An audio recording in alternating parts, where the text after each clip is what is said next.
අම්බෙන් හරි අයියාගේ ලැප් එක ඔයාගේ අයියාගේ ලැප් එකේ පාස්වර්ඩ් එක ඔයා පාස්වර්ඩ් එක හොරෙන් ගහන්න වගේ වුණා. දැන් අයියා පාස්වර්ඩ් එකක් දාලා ලොක් කරනවනේ ලැප් එක. එතකොට ඔයාට ඕනේ වුණොත් මේක අරගන්න. දැන් අයියත් කට්ටයි මුට අවුඳුර ගන්න බැරි වෙන පාස්වර්ඩ් එකක් තමයි දාන්නේ.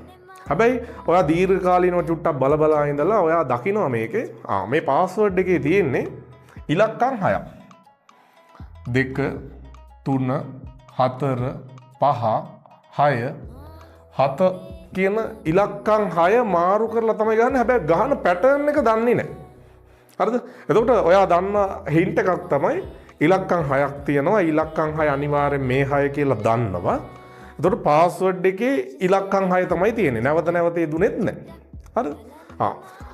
දැන් එතකොට ඔයා අයියා නැති වෙලාවක් බලලා පාස්වර්ඩ් එකක් ගහලා බලනවා. එතකොට පාස්වර්ඩ් එකේ ඉලක්කම් කීයක් තියෙනවද? 6ක් තියෙනවා. දැන් ඔයාට මේක ගෙස් කරන්න එපා. අපි නිකම් බලමු ගෙස් කරලා ඔයාට හරියන්න තියෙන සම්භාවිතාවය. ඒ කියන්නේ ගෙස් කරලා ඕක නිවැරදි පාස්වර්ඩ් එකක් ලැබෙන්න ඔයා කීයක් එකිනෙකට වෙනස් ඒවා හොයා ගන්න ඕනේද කියලා. ඒ කියන්නේ මං කියන එක තේරෙනවද පැහැදිලිනේ? දැන් බලන්න මේ අපි බලමු මේ ඉලක්කම් 6 මාරු කරලා හදාගන්න පුළුවන් පාස්වර්ඩ් කීයක් එනවද කියලා. ඒකෙන් එකයිනේ හරියන්න ඕනේ අනිවාර්යෙන්. දැන් බලන්න. එහෙනම් මේ ඉලක්කම් 6න් ඕනම එකක් පුතේ පළවෙනියා වෙන්න පුළුවන්. එහෙනම් මෙතෙන්ට එන්න පුළුවන් 2 එන්නත් පුළුවන් 3 එන්නත් පුළුවන් 4 5 6 7 ඕන එකක් එන්න පුළුවන්. එහෙනම් මෙතෙන්ට එන්න පුළුවන් අය ඉන්නවා 6 දෙනෙක්. මේ 6න් ඕනම කෙනෙක් මෙතෙන්ට එන්න පුළුවන්. පැහැදිලිද? මෙතෙන්ට එකක් ආව ගමන් නැවත නැවත එදිනේවත් නැහැ කියලා ඔයාට හොඳට පැහැදිලිනේ. එහෙනම් මෙතෙන්ට එන්න බලන් ඉන්න අපුතේ මෙතන එක්කෙනෙක් දැන් 6ක් එන්න chance එක තිබ්බට ඔය වෙලාවේ එන්නේ එක්කෙනයිනේ. එහෙනම් එතෙන්ට එක්කෙනෙක් ආපම තව එකිනෙකට වෙනස් 5 දෙනෙක් ඉනවා. ඒ පහෙන් ඕනම කෙනෙක් මෙතෙන්ට එන්න පුළුවන්.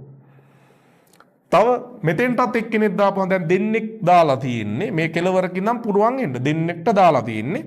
එහෙනම් තව 4ක් තියෙනවා. ඒ 4න් ඕනම කෙනෙක්. මේ 3 දෙනාට 3ක් දාපු ගමන් තව 3 දෙනෙක් ඉන්නවා. ඒ 3න් ඕනම කෙනෙක් මෙතෙන්ට එන්න පුළුවන්. තව 2යි ඒ දෙකෙන් ඕනම කෙනෙක්. තව 1යි ඒකෙන් ඕනම කෙනෙක්. එහෙනම් මේ ටික මං ಗುಣ කරපුවාම මට හම්බෙනවා පුතේ මේ ඉලක්කම් 6 මාරු වෙලා හැදෙන ඉලක්කම් 6 ආකාර ගන්න. එහෙනම් මෙතන 6 වරක් 5 30යි 30 4ක් 120යි 123ක් 360යි 360 ඒවා දෙක 720යි. ආකාර 720ක් තියෙනවා. එහෙනම් ඔන්න ඔය 720න් එකයි නේද හරියන්න පුළුවන්. එහෙනම් ඔයාට හරියන සම්භාවිතාව වෙන්නේ කීයද? 720න් එකයි. පැහැදිලිද? එහෙනම් ඔයා 720ක් ගැවුවොත් එක පාස්වර්ඩ් එකක් තමයි හරියන්න තියෙන සම්භාවිතාවය තියෙන්නේ. පැහැදිලිද? තේරුණාද? ඔන්න ඔය ආකාරයට අපිට පුළුවන් එකිනෙකට වෙනස් ඉලක්කම් 6කින් හදන්න පුළුවන් ඉලක්කම් 6 පාස්වර්ඩ් කොපමණ ප්‍රමාණයක් පුළුවන්ද කියන එක.